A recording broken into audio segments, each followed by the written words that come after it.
Isaac Moutombo, j'aime bien t'appeler journaliste intelligent. Tina Beni, Tina Kolwezi, l'émission est suivie, en tout cas, félicitations. Nakanisi était, Yozali sur un peuple. Au ministre soit armé, au ministre pas institution, il y a pays. Je vous dis la vérité. Même les lobes à cause de la fandi, à ce le café, qu'ils sachent bien que le café va être après demain. Nauti ko sambe na nzambe, nauti église. Nako ko sera mutu makambote. La guerre a volé le sang des innocents dans ce pays. Vous avez dilapidé le compte du trésor Bobini Simbongo et à l'État avec autant de légèreté. Mais pas interpellé au pays. Il y a une preuve. Alors ça ne valait à rien de remplacer Joseph Kabila. Vous comprendre que Kabila a battu c'est Batika Etimia. Comme il a 200 000, après moi j'acclame. Non. Tozo yoka makambo wana yake bango bazosomba kaka mapango ba oya sombi mapango na oya sombi ya minene mikolo nyos bazoboma batu mikodoko neti tozana mboka na biso te papa 60 ya pasi ya mawa. Égoïsme. Ils ont travaillé pour eux-mêmes, pour leur famille, mais ils n'ont pas travaillé pour le pays. Na vingi bino na limité comme on ngai Alexis. To vingi bino na commune ya Matete.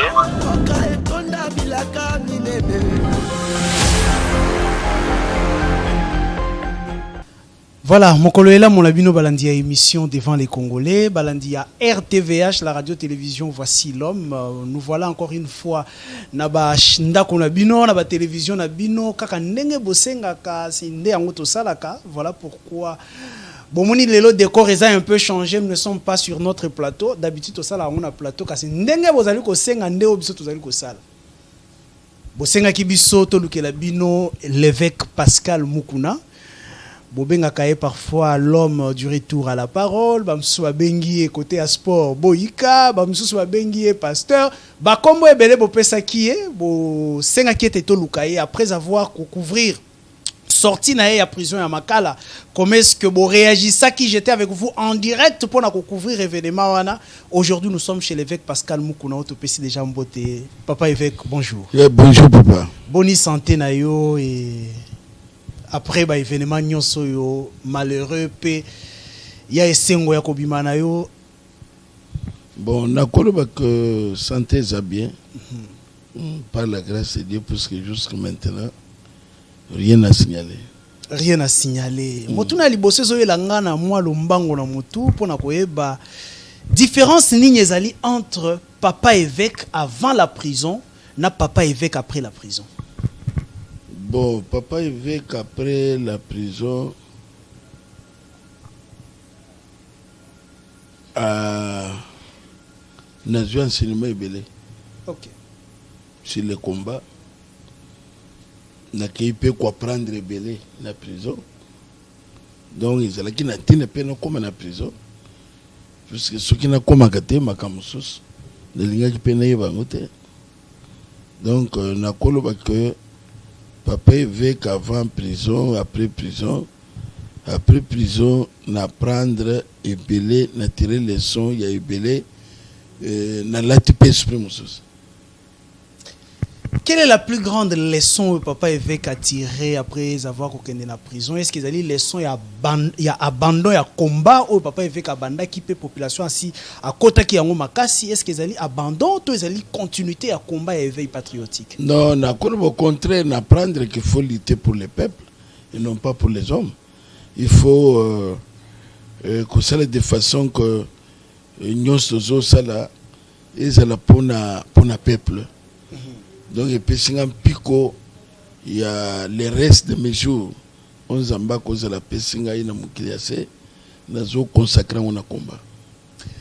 Et ça, il a sorti, on a couvrir personnellement sorti na yo ya prison ya Makala. J'ai vu ces jours-là dès avant midi tina molili wana na tango okobima population oya telemaki liboso ya CPRK. Et ça là qui on ndenge nini komona adhésion populaire na combat oyo ya éveil patriotique population. Na monaki merci na Nzambe oya pesi en quelque sorte enseignement na bande konebiso ya FCC. Oya pesi bango leçon. Puisque na kusala nyonso basalaki c'était pour me casser. Lokumu na ngebeba babe bisalanga musala ya Nzambe.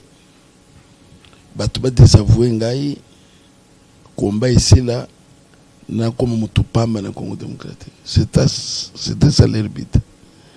Mais Zamba prouvé bango le contraire. C'est ça les sons bango peut faut bâtir. Donc moto bo celle que bayi na ye batu baye kulinga ye encore davantage. Combat bo celle que c'est là combat ici l'été. Comme mutupamba église na yone panzer église au contraire même ce qu'on et c'est le même fois 4 fois 5. Et Mathilde sous. Donc ils ont les sons on a tiré. Il y a que ce qui nous amène à nous c'est mutute yo ko c'est été. OK. Éviter jugement ya mukili. C'est quand ça embêté. C'est ça les sons à tirer et pas bande copé ya baye ba que ba salaka mais eloko ne logo ezakana soka batika ba montage batika biloko bazo sala yoze ça ne vaut pas la peine. Voilà.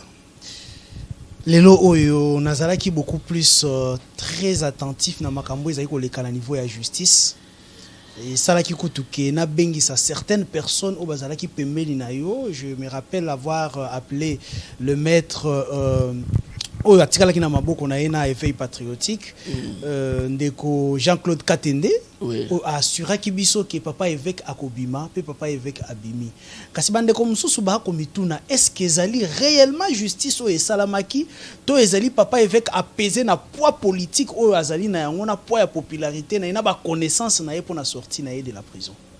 Mais ce que ezalaki pour na poids politique connaissance et tout ça na koke ko c'est le 3 mois. OK. C'est les 3 mois, l'audience nyos, il y a tribunal laissé passer convenablement, normalement. Bon, mon même pour babim ce jugement n'angai, ba juge ba lobi abima mususu azota muna jugement na mutuka. Donc, eza wanate. Ça dit que ngana koloba que justice est sali musala na yango. Ce que c'est qui était que justice état de droit et rien à côté de justice non bango za biloko alibosote bakobeta yo 20 ans basala bande ko ebele passer continuo minduki et tout ça 20 ans tout ça na de konabiso Diomin Dongala c'était la même chose tout ça na 8 mulongo tout ça na Jekoko liste za Moulaye Gabriel Mokia Frank Diongoazel Gabriel Mokia 9 fois na bato banyo komi na prison Gabriel Mokia azali le premier muninga nangawana donc c'est à dire que anyo kwami na prison na maboko bandeko yo combien de fois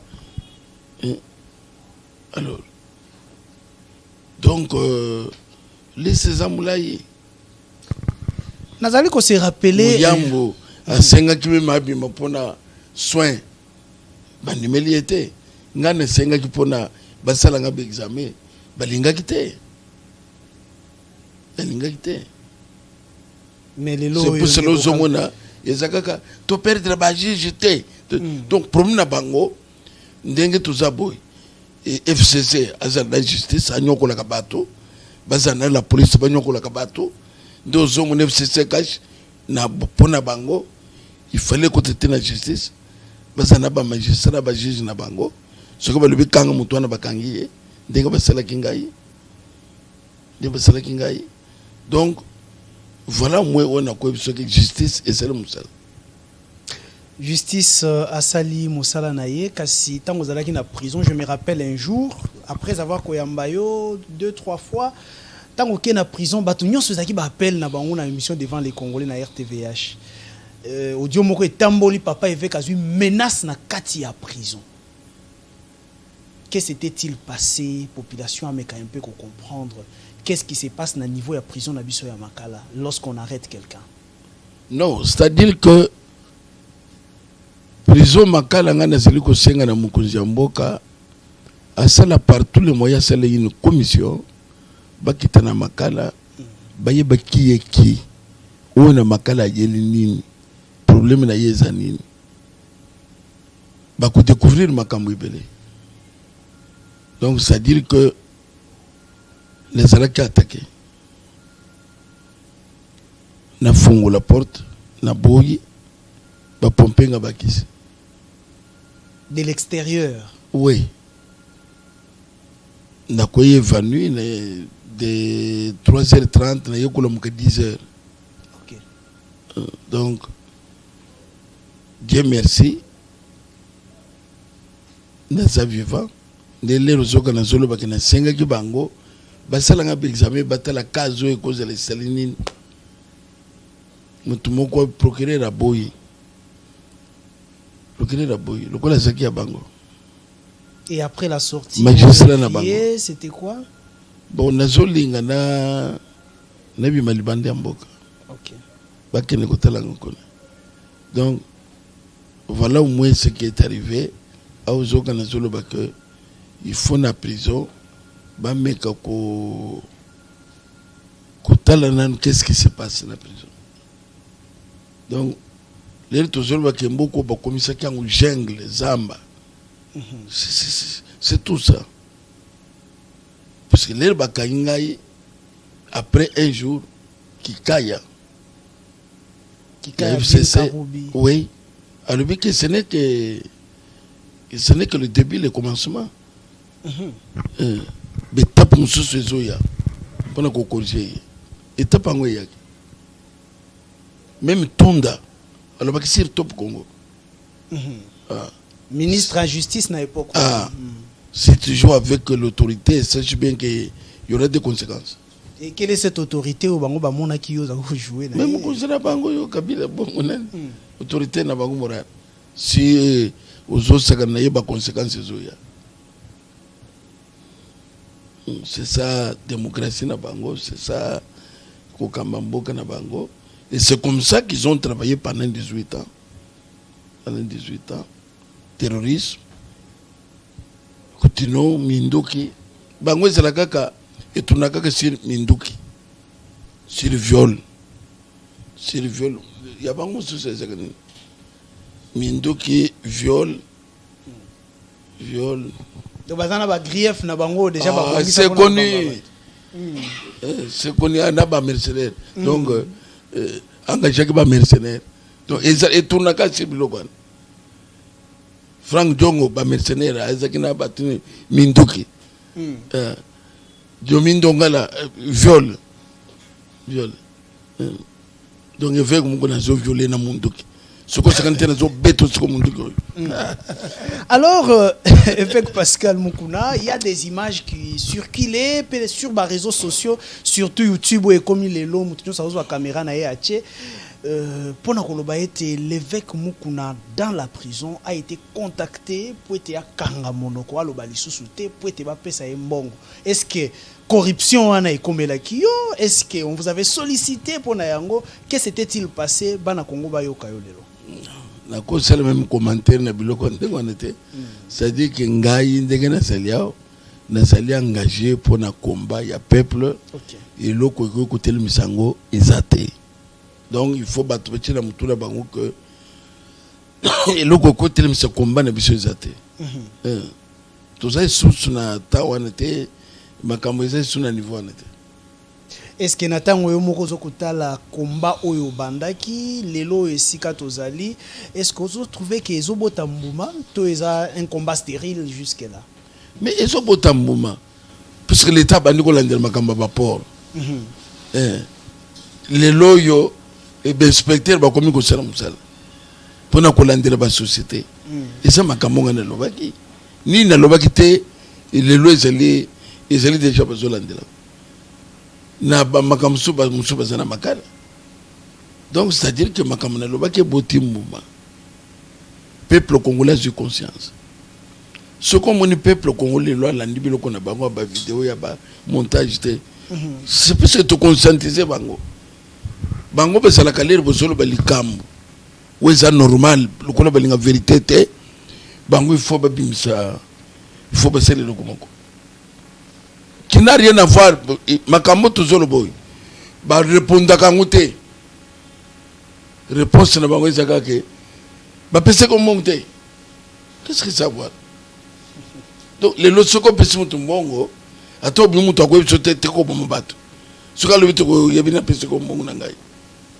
Tel niveau balimbambe me peuple congolais. Et na mona ba pasteur ba koti likambo pour dire que les pasteurs bolia ki mbongo. Et ça c'est papa. To ke nekaka na sens wana. Yo kan sike banatan. Ba David bazali ko sele bango ba makamte. Soki yo pasteur chef de l'état akamati mongo pese oyibi. Soka bomi bato ko bisete ka bomi bato. Mais David a zoki mon sa bato natan yebise que aussi mon sa bato tika.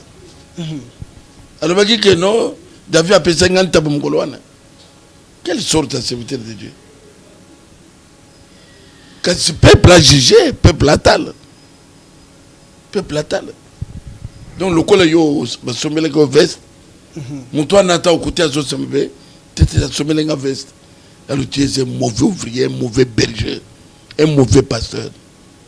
Lelo na Congo na biso na niveau tozali na makambo ndenge ezali kokende mosala ya bino ba pasteur ezali nini na mwa mokuse o expliquer biso quel est le rôle na bino ba pasteur ba évêque na ndenge makambo ekokende na République démocratique mosala eza ya kokamba lingomba na nkolo kotesa malamu kusambela pona mboka pe kwa vertir ba autorité nyonso na tango za ko dévier.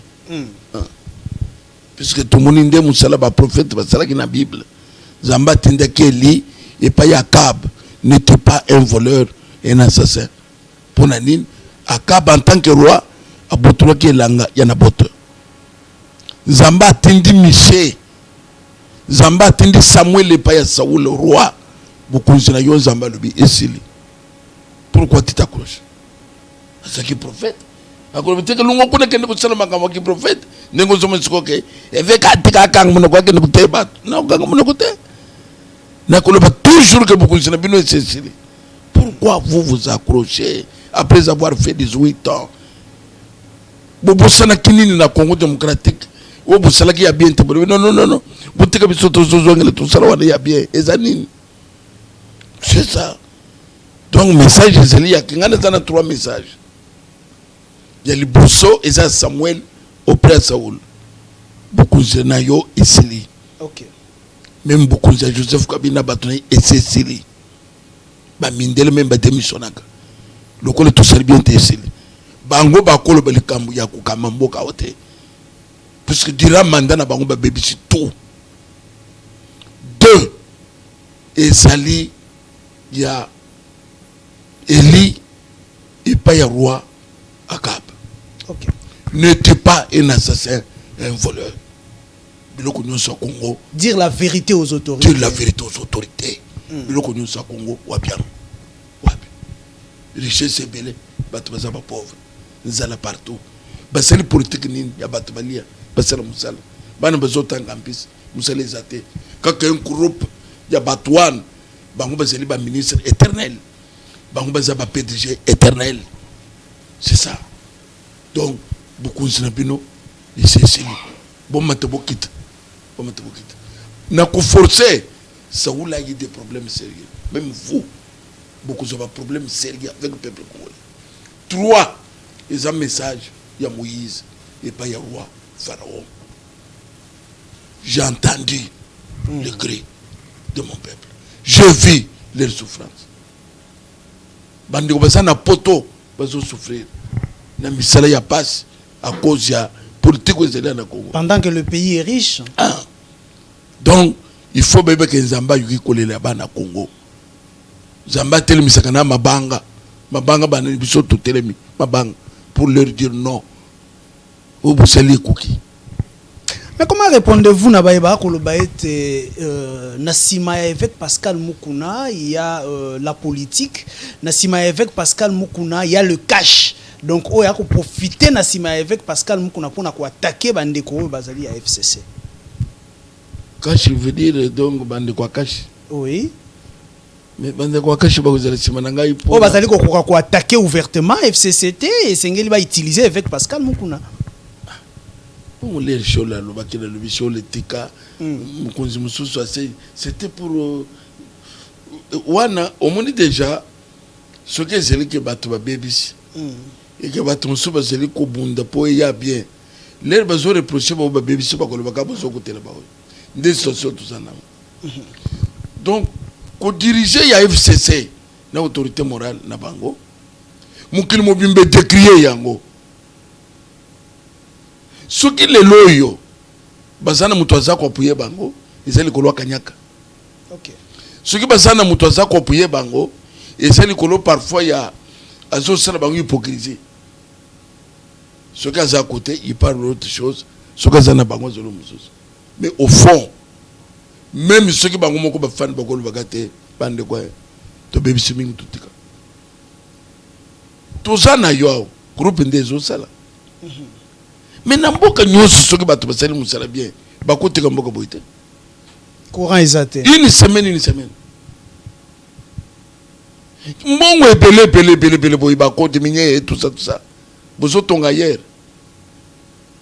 Ailleurs bozo sala bien. Awo zamba. Après boya ko lebeka bazako tela cash, bazako tela nini. Bola munini basali. Mbongo nyusu bozo basana munini. Papa, mukileza ya nzambe. Bande ko ba comprendre que tana bango eseleki. Peuple congolais mutoko se azate. Et veut patriotique est là. Dans le moment bango bazo foncer, c'est ce qui va déclencher le plan B. Papa évêque, je me rappelle mkolomoko na émission na nga na pozaka o motuna to yebi makambo na mboka ndenge ekendaka. Pe bato babandaka komba oyo bandi bisika basukaka. Oyebisaka ngai ke ozali sûr na nzambe oyo akokende na yo. Lelo nazo bandela motuna oyo. Est-ce que ozali sûr na ba base solide na yo na tango ko banda komba o parce que toyebi ke sukaka kaka mabe na bato babandaka. Papa tika. Tika mabe ngo ese yakite. Tika o mot na yebisaki yo. Que likam soki nzamba za sima na yango et que senina likam mutozo sana makasi na ye. Kombanga na zana yango zamba za na sima. Soki asalaki na sima te bango balinga ki bamelangai. Mais ça la bango soni. Ya ko sala montage non se basalaki le levé kazana micro et il continue son combat. C'est un début et ça nzamba peut son réponse. Et l'eau comme toi banque sanga izate na lobako yekoya ya. Ici yaki. Na woyet na yebiso que na prison na latte sur mususu. Muto ko banque sanga ne loko izate. Ko banque sanga ni. J'ai compris pourquoi Etienne Tshisekedi a attaqué esprit ya combat. Ezaki ni ko kangi saye. Kangi saye. Ezola esprit papa. Parfois, il y a nos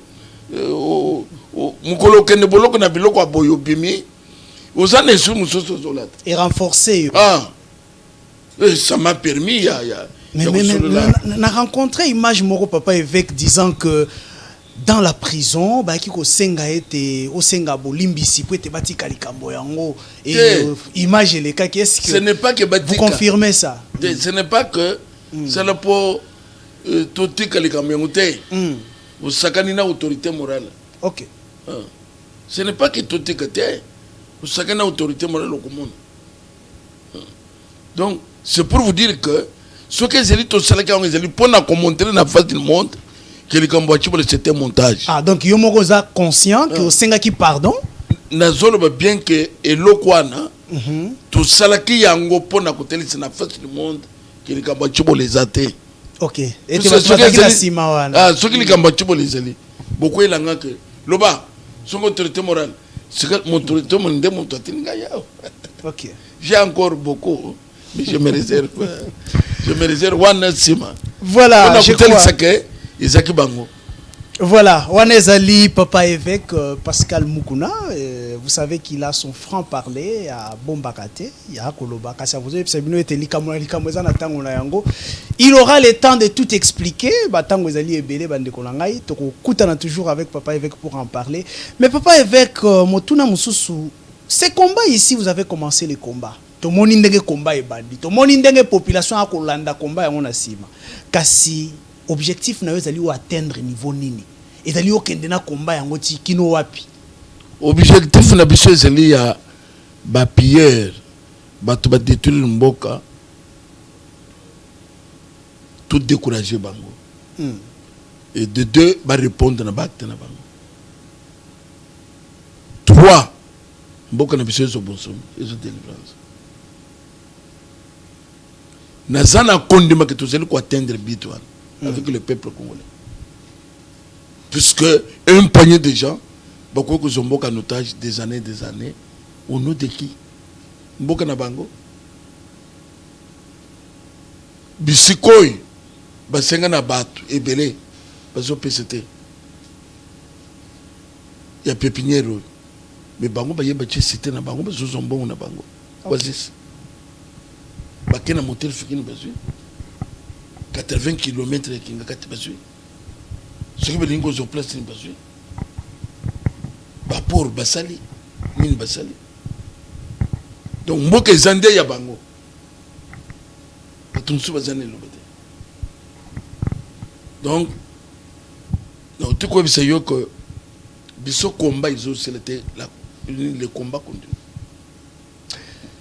Les combats continuent. Papa évêque, na kozonga moke na makambo etali religion parce que tokendaki moi moke makasi na makambo etala qui éveil patriotique na sorti na yo de la prison.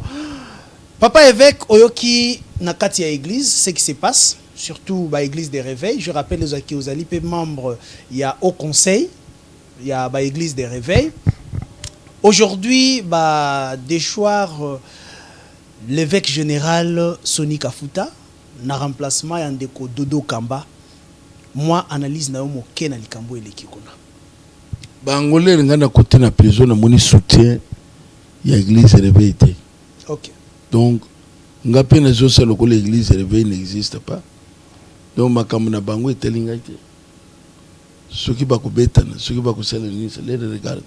Ngana zekina prison na zo soutien ya église réveil té. Et au contraire, bah pasteur individuellement, bah pasteur, il y a Félicite, Angola, il y a Gabon, France, Belgique, États-Unis, partout, Allemagne, bah soutenir Ngaï à 100%, sauf ici. Le monde soutient. Alors, c'est pour cela que je suis bango, la ligne que je na katité. Basala makamuna bango soki ba ko betana bi bende mais tant que ba été ba betana église ACK ils a se situer api je rappelle que vous allez président à Amek ils a se situer wapi normalement c'est ngaki bozala na kati ya église des réveils ya on les a reconnu dans l'état té non ACK zali na personnalité juridique. OK Amek azana personnalité juridique nazo kambe église na ngai naza ko vrai il y a pas de chose.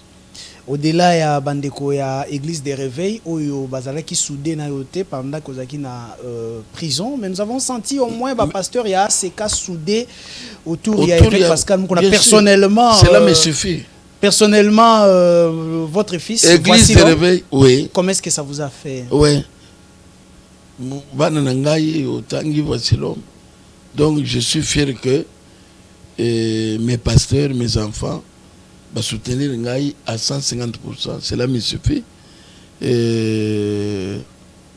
Église de réveil et soutenir qu'à combattre. Même Coutinho Fernando, à cela qui lâché. Donc, les hommes c'est pour cela que peut ça commentaire sur l'église de réveil, non. Ce commentaire mon côté. Aucun commentaire. Non, aucun commentaire. Gana kende ki na makambo ya réveil, église réveil pour na soutenir Dodo Kamba. Est-ce que les autres qui koloba été politique et koti na kati ya ba église pezo kabola bino? Mais église normalement est tambolaka na politique. L'église est en politique. Mais ce qui est comme le niveau de Kabola Bino, comme le camp par rapport à la politique, la vision politique. Non, je ne pense pas. Et ça, c'est comme Nanzambe, ce qui est le bitika. La politique est confluence. Si on me dit que non, yote, kokite, je laisse. Ndenge ba ponakinga ba boyinga natiki. Lo po moins que ndenge zolbano politique. Mais en tant qu'homme de Dieu, ce qui va le venir que nous, tout le monde y a eu ce cas. C'est fini pour nous tous. Et qu'on n'a quand même pas même problème. Voilà, au-delà du soutien à Pasteur Moussous, nous avons senti aussi le soutien à Bana et à ACK. Et particulièrement Bana et à Bandal, je me rappelle Mokolo, le papa évêque à prison. Na quoi na Bandal, Bana Bandal, papa évêque à na Bandal, al-Ngaki Abimate. Qu'est-ce que vous leur adressez comme mot? Ceux qui akenda qui kunate qui azaki na Bandal banga bazoaete. Non. Ngai na sa na prison. Avocat n'a c'est le plainte contre Kikaya. Na ba déclaration à Salaki. Ti le lobe benga na parquet. Ceux qui na kendiki na bonne foi. En tant que citoyen congolais na kenda yokanini. Yokani sike lelo. Ceux qui va bien na okeni sunne na kendiki wana.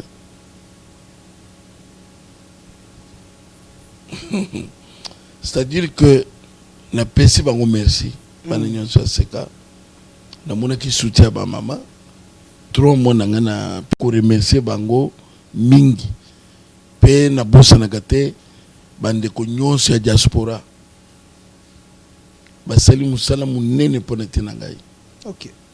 Donc nazali pe ko remercier bango ya ibele. Au-delà de tout, papa évêque a tika qui plainte moko avant à kota boloko où en sommes-nous? Toujours c'est la cour constitutionnelle. OK. Na banza na kusala pona kende bayebisa ngai to kozela mukoloni ni ya audience bande. Oza ko continuer kaka na yango? Bien sûr. Pe mususu ezelo ekende kina ngamu ya CPI. La réponse est alignée na niveau ya CPI. Je pense que ils allaient encore. Ngai ne sambite. Mais pourquoi pas bango bako sambite? Bango il faut batinda batu bakena ko samba, mais bango bako sambite. Pourquoi deux pas de mesures? Bako samba. Bako samba. Nini assurance makasi ozaka nango ozwaka yango wapi? Mais CPI a saisi. CPI a joué acte. Il y a plainte. Et donc ko landesa nini? Et ça qu'on invite mutu yakana makambo bezolo bezande nini? OK. Donc bama tabakita. Quand on disait pour Ntino Mobutu, personne ne croyait. Mais fin de fait, l'homme de Kawela Kimaki. To ko revivre makambo na awa. Mboke za yanzambe. Mboke za mutute. Baka c'était que bango bezotika le tout puissant. Non. O basela ka batwana et kukomela bango pe. D'ailleurs les autres tellement bien. Bato bakoza na makali soeza bango. Ce côté le bakti non se poser na mboko. Mais okuta ba innocent bazana makali. Bango ba fayi na bandako. Fayi na bandako. Caméra pour 100 jours bazana makali. 57 millions de dollars. Ah, mais 18 ans. Kuchana 4 ans ya fidèle. Bango ba fayi na bandako. Caméra 100 jours bazana makali. Mais 18 ans, ma fin de bande. Au bango, je suis 18 ans, ça combien?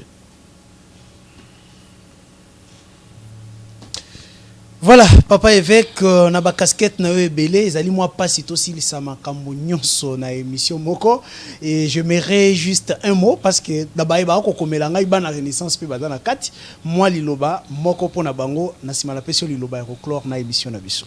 Ba na renaissance Kolo pambula renaissance du Congo, a pambula ba supporter, bazala toujours bouillant, toujours bunda équipe na bango existait toujours. Pe bacha na mutu na bango que mutu akuyiko boma FC Renaissance du Congo azate. Donc mutu akoboma FC Renaissance du Congo azate. Nazaki na makala o mayaka et manger et tout ça. Ils ont déstabiliser le club. Mais, Ngaïna Pino, toujours que nous mouké jusqu'à ce que tout stabiliser le club. Ils ont pu compter parmi les grands clubs, Yambo Kandenge, et c'est vendu déjà. L'équipe il y a 6 ans, et poursuivre SMP, et poursuivre le club, et poursuivre Mazembe, et Kotipé. Donc, ils ont les na l'équipe Nyos, Mazemba créé noir-blanc. Avec club vert noir. Des rings vert-blanc. Renaissance a créé orange, blanc, vert. Donc, biso tout ça parmi l'équipe c'est les couleurs. Mais l'équipe Nyos c'est égal. Ils ont là tabac couleur, il y a l'équipe Yaminene. Ok. Na dragon c'est là qui couleur. Et aux autres promettre pour la saison Tobandi parce que saison déjà une nouvelle saison. Équipe na bango ils ont bunda pour na ko d'Afrique. OK.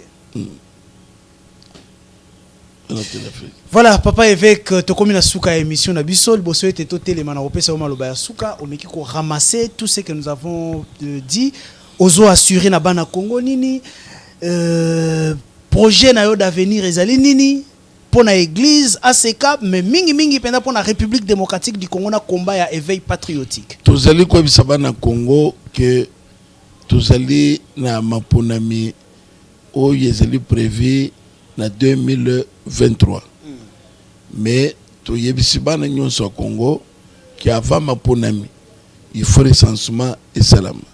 Avant maponami il faut bapesa bana Congo carte d'identité. On les a relu glissement papa évêque. Toujours le glissement. Bapesa bango carte d'identité pour nani bato baya ko voter après bakei. OK. Ba mboka nyonso frontière. Toi biango. Il faut ba réviser la loi électorale. Ba réviser la loi électorale. Où ils allaient tailler sur bato. Donc voilà, et loko to ko bisaba na Congo. Que mutu moko abuba binoté. Balobina Kinshasa tuza 14 millions bakoye biso lukuta wana balokota yango wapi. OK. Parce que c'est là qui est recensement. Les kambo 14 millions. La chiffre zo le kanamito ya. O tuza 80 millions biso ba peuple congolais. Un mensonge. Nini ya suka et suka qui na 1984. O Mobutu asalaki. Donc il faut recensement et salam. Voilà, merci papa évêque. Merci papa. Merci beaucoup pour la biso la RTVH. C'est Alimba la libosoté, je crois que vous allez la soukate pour nous rencontrer bino. Je crois que vous côté les manabiso pour nous kata émission na biso. Voilà. Voilà, bande ko balandi émission na biso comme na souka na yango, to suki awa pona lelo, to continuer mikolo ezali koya avec papa évêque. Toutefois, boko senga et toko kita pona ko lukaye émission na biso suki wana. Au revoir, bye.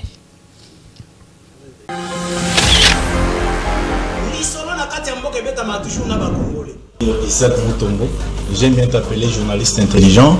Tina Beni, Tina Kolwezi, l'émission est suivie, en tout cas, félicitations. Nakanisi était, Yozali l'issue à peuple. Au mini biso armé, au mini c'est pas une institution, il y a pays. Je vous dis la vérité.